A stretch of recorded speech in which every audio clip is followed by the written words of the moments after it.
Peace, family. All right, so a white feminist reached out to me and she told me she thought I was very powerful, and basically she tried to persuade me with compliments to be a part of the feminist movement. She said she thought I was fighting the wrong cause and that sexism was worse than racism because women have always been discriminated against, have always been oppressed, have not had the same equal rights as men no matter what the race, and she thought I would be a major asset to the movement. And so I want to go ahead and address this so everybody knows where I stand when it comes to feminism, especially black feminism. Black feminism branched from white feminism, which initially had absolutely nothing to do with the black man or the black woman. The only reason the white woman reached out to the black woman was because she needed numbers, was because she needed signatures. The same way this white woman only reached out to me was because she thought I would be an asset. The same way politicians only pay black people any attention when they need our votes. Okay, so the white feminism, it had absolutely nothing to do with us. It had everything to do with the white man not treating the white woman right. It had everything to do with the white woman not having the same equal rights as the white man. But the black man and black woman got their equal rights at the same time. So even though the white woman was telling the black woman that the black man had more rights and more privilege than them, in all actuality, the white woman had more privilege and more rights than both the black man and the black woman. And so they whispered these ideas of integration into their ear, which is nothing but the illusion of inclusion. And because of that, it has been the biggest destruction of the black family and one of the most detrimental things that had ever happened to the black community ever. And still today, black women are still hollering about equal rights when the unemployment rate for black men is at 18%. Black women are more likely to be hired by a job now than black men. Black women can get more student loans now than a black man. A black woman that can't provide for her child financially can get assistance. A black man that can't provide for his child financially is going to go to jail. So sisters, I'm not sure what we're hollering about when it comes to equal rights, because it seems the black man is the one that doesn't have equal rights. We have more privilege than him. And what corporations do these black men own to tell you you can't have equal pay? It's not the black man that you should be mad at, sisters. You got to look at it as a game of chess. Even though these white feminists say they hate their men, you got to know that they are still the mate of this white man. So they're going to protect that white king as they should in a game of chess. You should be protecting your black king. But see, they have infiltrated the black community by getting the black woman to turn her back on the black man. The welfare program is a perfect example, which tells us, sisters, that if you need help or want help from the white man, you have to turn your back on the black man. You have to give up the black man. If you want to live in these apartments, your children cannot have a father in the home. Also, think of another family structure that it brings about. Think of what it does to our career mothers. Okay, now they say that the most educated group of people in America now is the black woman, and I love that. But so many of our sisters now have these careers and have these degrees, and all of a sudden they don't see value in the black man. They don't need a man. They don't want a man.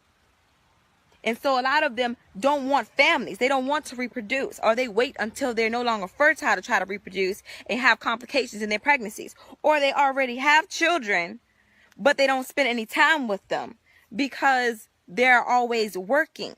It used to be the man would be the one providing for the family, and the woman would stay home and teach and nurture the children. And together they would raise the children. Now children aren't being raised. They're just being maintained. Putting a roof over their head, feeding them and clothing them, that's maintaining a child like a pet. That's not raising them. You understand? And so that is a really big issue when it comes to the black family. And all of that came about from this feminism shit. Another thing that this feminist thing has done is this Planned Parenthood thing. Planned Parenthood is formerly known as the Negro Project, and the founder of the Negro Project was a woman named Margaret Sanger, which was a racist woman that said black people are like human weeds that need to be exterminated. And now these Planned Parenthood clinics are concentrated in predominantly black urban areas, and the majority of the abortions done in America are done by black women. They say the number one killer of blacks is abortion. A lot of people would debate that and say you can't kill something that's not alive, but you are destroying a life that is growing inside of you. That is killing. You are helping us exterminate ourselves. These white feminists, they are not your friend. They are the mate of these white men that want you gone. And think of also what it does to our children that are growing up without fathers in the home. Think of our daughters that don't have fathers, and so they go out here and they do everything they can to get male attention. A lot of times that brings them back into the welfare program as single mothers themselves. I'm not saying that's always the case, but it's too common for us to ignore. Also, think of our young brothers. I'm not even going to address homosexuality. Let's talk about those brothers whose mothers don't know how to discipline them correctly. They don't have fathers. They're not being taught any type of manhood either. And so they go into these schools. The teachers don't know what to do with them. So they throw them in special ed. And we all know special ed is nothing but a holding cell for black boys until they're old enough to go to jail. That's all that is.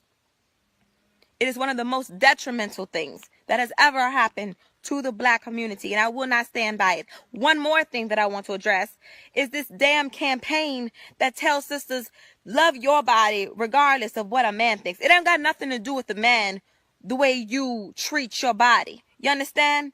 They praise and glorify obesity in the black community, but they don't do that in the white community, only in the black community. And now the leading causes of death for black women are diabetes, heart disease, stroke, and cancer. They tell you to love your body, love the skin you're in. Don't let no man make you not love your body. But they don't tell you to love yourself enough to eat right. They don't tell you to love yourself and have enough self-respect for yourself to not kill yourself by what you're shoving down your throat.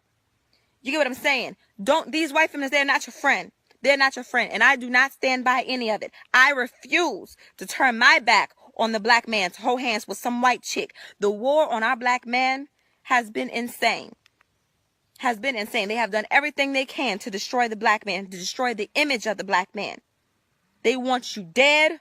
They want you gay. They want you incarcerated. And they want us to see no value in you. And I'm not supporting that feminism shit. I'm just not. I really am not. And it was an insult to me that somebody would even approach me with that shit. It was an insult to my intelligence. It was an insult to my loyalty to the black community. It was an insult to the black man. And if you're insulting the black man, you are insulting me, because we are reflections of each other. It was an insult to my ability to think for myself, because a lot of these black feminists, not all of them, but a lot of them, they just don't think for themselves. They're just listening to what white people are telling them about black men. They are listening to these celebrities that are telling you that girls run the world and we don't need men, while all the while they sitting at home married to one. They're watching these television shows where all of these black women are single and yet they're successful. Yeah, I think for myself, I don't need this programming. It was an insult. It was an insult. So, yes, no, I would never ever be a feminist. I stand by the black man and I love my black man, and I would never ever turn my back on him. And that's pretty much all I have to say about that. Now you know where I stand with feminism. Hopefully nobody will ever ask me to be a part of that movement.